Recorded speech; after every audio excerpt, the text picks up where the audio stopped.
de 10 minutes. Merci, Monsieur le Président. Salutations à mes collègues de la banquette gouvernementale. Salutations à ma collègue de l'opposition officielle.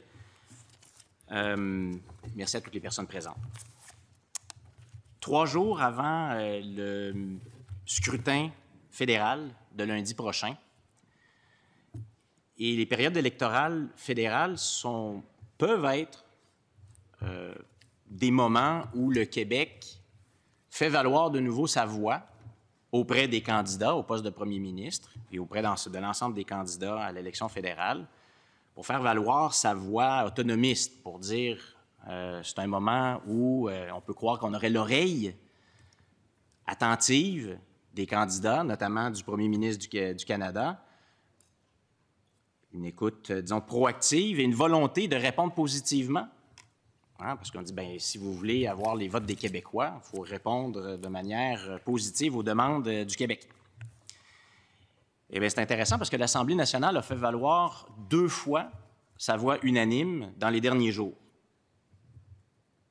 D'une part, par une motion que nous avons présentée et qui est simplement une motion qui vise une certaine équité dans la fédération.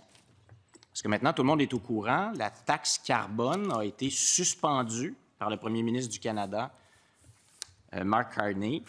Est-ce que c'est une mesure électoraliste? On ne le sait pas. Est-ce que ça va durer dans le temps? On ne le sait pas. Mais il y a un mécanisme qui faisait en sorte que cette taxe-là, elle était remboursée aux citoyens avant qu'ils aient à la payer.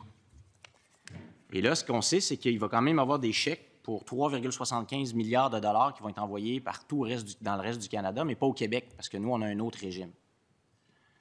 Et donc, l'Assemblée nationale, unanimement, a demandé à ce que le Québec ait sa juste part de ces montants-là, disons, grosso modo, 800 millions de dollars. Première demande.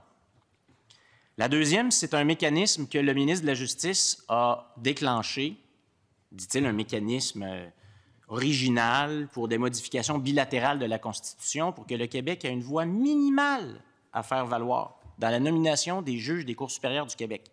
Une fonction extrêmement importante, notamment parce que ce sont souvent les arbitres des disputes constitutionnelles entre le Canada et le Québec. Puis il y a un long historique de disputes constitutionnelles. Donc là, la résolution de l'Assemblée nationale vise à ce que les juges soient choisis sur la base d'une liste fournie par le gouvernement du Québec. Pas qu'on décide nous-mêmes, ce qui devrait arriver. C'est encore le fédéral qui décide. Pour l'instant, l'ensemble du processus est fédéral. Donc, on a juste demandé à ce qu'on ait un pouvoir d'envoyer une liste. Et ce qui est intéressant, c'est que le premier ministre du Canada a réagi très promptement. Alors, c'est dans les journaux, dans les médias du mercredi 23 avril, Carney ferme la porte aux 2 demandes de l'Assemblée nationale formulées aujourd'hui, en pleine campagne électorale. Donc, déjà, le mécanisme que le ministre de la Justice veut mettre en marche, la réponse, c'est non. Une part équitable des chèques qui ont été envoyés partout au Canada, la réponse, c'est non. Et ça, c'est l'historique, c'est le long historique des refus du gouvernement fédéral d'accepter des demandes légitimes, minimales, peu importe le qualificatif qu'on donnera à ces demandes-là, ça a toujours été non. Et c'est d'ailleurs ce que conclut le rapport qui vient d'être produit par le comité mis en place par le gouvernement de la CAQ qui s'appelle « Ambition, affirmation et action », donc le rapport du comité consultatif sur les enjeux constitutionnels du Québec au sein de la Fédération canadienne qui rappelle que toutes les tentatives de réforme ont été vaines entre 1927 et 1980, puis quand il y a eu une réelle réforme, ça a été au désavantage du Québec, à l'encontre de la volonté du Québec, c'est le rapatriement unilatéral de la Constitution en 1982. Donc, c'est non seulement on se fait dire non à nos demandes, mais en plus, on se fait imposer la volonté du gouvernement fédéral. Et ça nous ramène donc à la raison d'être de la CAQ, du gouvernement de la Coalition Avenir Québec. C'est intéressant parce que je discutais avec une collègue juste en descendant ici au Salon Rouge, puis on disait, en tout cas ici, il y a 2 partis qui s'assument. Il y a un parti qui est fédéraliste, puis qui accepte le Canada tel qu'il est. Puis il y a un parti qui est indépendantiste, qui veut que le Québec assume son destin et devienne un pays, parce que c'est ça qui va arriver.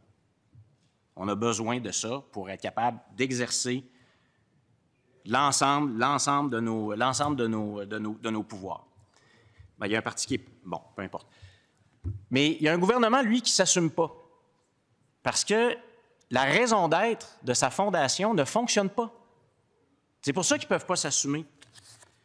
La CAQ est fondée sur un document qui s'appelle « Un nouveau projet pour les nationalistes du Québec ». Et ça aussi, j'écoutais ça ce matin à la radio de Québec. Là, il y avait un auditeur qui parlait à une radio et qui disait « Bien, on ne comprend pas ce gouvernement-là. C'est quoi leur philosophie? Qu'est-ce qu'ils veulent pour le Québec? » Les gens ne sont pas capables de savoir, mais il y a une chose qu'on sait, c'est que c'était la troisième voie qu'on tentait là, de manière officielle. Puis là, dans leur document, ce qui est intéressant, c'est qu'il y a 7 fois le mot « résultat », l'importance des résultats, puis il y a 5 fois le mot « gain ». On va faire des gains à l'intérieur du Canada. C'est ça qui est dit. « Faire des gains et s'affirmer au sein du Canada », je cite le document. « Un nouveau projet nationaliste axé sur les résultats. Nous voulons des résultats, c'est-à-dire promouvoir les intérêts du Québec et obtenir des gains. La finalité de la CAQ est d'obtenir des résultats concrets à l'intérieur de la Fédération. » Je continue, c'est le même tout le long. Et ce qui est intéressant, c'est qu'il y a un tableau à la fin qui résume les 21 recommandations, les gains que la CAQ veut faire à l'intérieur du régime fédéral. Et c'est de ça dont je veux qu'on parle aujourd'hui, parce que c'est une promesse. C'est la promesse du gouvernement de la CAQ. On va livrer ça. Et la promesse, c'est 0 jusqu'à maintenant. Il n'y a rien qui fonctionne. Et c'est pour ça que le premier ministre du Québec et le ministre de la Justice sont toujours obligés de diminuer les attentes, puis d'arriver avec le plan B, puis le plan C, puis le plan D, puis le plan E, puis le plan F. Parce que leur promesse aux Québécois n'est pas satisfaite. Il n'y a aucun des pouvoirs. Ils sont nommés. Les ententes administratives au départ. On dit, bien ça, on n'a même pas besoin de réforme constitutionnelle. Le point d'impôt, le gouvernement de la CAQ réclame un point d'impôt 0. On ne l'a jamais eu, il n'en parle même plus. Des transferts fédéraux en tenant compte du vieillissement. À chaque fois que le gouvernement de la CAQ envoie une facture, on va le voir plus tard, les services pour l'immigration, la santé, etc., on demande ça puis on obtient ça. On envoie 82 milliards de nos impôts à chaque année au fédéral pour à peu près pas de services, puis quand vient le temps de réclamer notre juste part, on ne l'a pas. Rapport d'impôt unique, 0. L'élimination du déséquilibre dans les investissements d'Ottawa en recherche et développement, toujours pas réglé. Le fédéral vient dépenser dans nos champs de compétences. Transfert en bloc des fonds des infrastructures. Ça fait des semaines depuis le budget qu'on entend les ministres du gouvernement de la CAQ se plaindre que le gouvernement fédéral n'envoie pas sa part, puis c'est à cause du gouvernement fédéral. Rien. Rapatriement des budgets fédéraux en culture. Ça, on va le voir tout à l'heure aussi. Rien. La loi 101 appliquée aux entreprises à charte fédérale. Rien. Libre-échange interprovincial. C'est un sujet dans les dernières semaines. Toujours pas de véritable libre-échange. Langue, culture et immigration. Des pleins pouvoirs. 0. On est toujours là, on est rendu à demander des miettes du gouvernement fédéral en matière d'immigration. Contrôle des infrastructures portuaires. Non. Toujours au fédéral. Les frontières du nord du Québec, jamais entendu parler de ça. Reconnaissance constitutionnelle pleine et entière du Québec en tant que nation, rien. Développement énergétique et réglementation environnementale, toujours dépendant de ce qui se passe au fédéral. Pouvoir fédéral de dépenser, pire que jamais. Non seulement on ne l'a pas limité, il est pire que jamais. C'était jugé comme une menace pour le Québec par Maurice Duplessis, par Daniel Johnson, par tout le monde. Pire que jamais. Bilinguisme obligatoire pour siéger comme juge à la Cour suprême, non. Droit de veto du Québec sur les modifications constitutionnelles, non. Abolir ou réformer le Sénat, non. Abolition de la fonction de lieutenant-gouverneur, non. Puis là, on arrive même, des propositions pouvant être mises de l'avant par le gouvernement du Québec ou votées par l'Assemblée nationale. Effort majeur de francisation pour les personnes migrantes. On a vu le chaos qui a été créé par le gouvernement de la CAQ dans les services de francisation. Donc, non seulement le gouvernement de la CAQ a complètement perdu le contrôle de l'immigration, sabotant un régime d'immigration qui fonctionnait. Donc, on a dépassé les seuils qui permettent un accueil digne des personnes migrantes, mais en plus, on a sabré dans les programmes de francisation.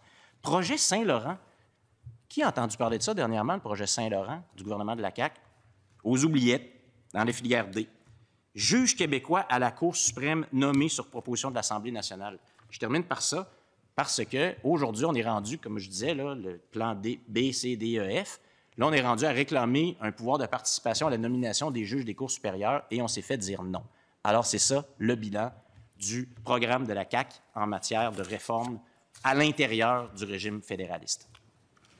Merci beaucoup, Monsieur le député de Jean Talon. Je cède maintenant la parole au ministre. Merci, Monsieur le Président. Chers collègues, vous me permettrez de saluer le député de Chapleau, adjoint gouvernemental en matière de justice et de relations canadiennes, de souligner la présence également et de saluer le député de Montmorency en compagnie de son équipe, de saluer les gens du cabinet qui nous accompagnent, également la fonction publique du secrétariat québécois aux relations canadiennes qui nous accompagne, de saluer Monsieur le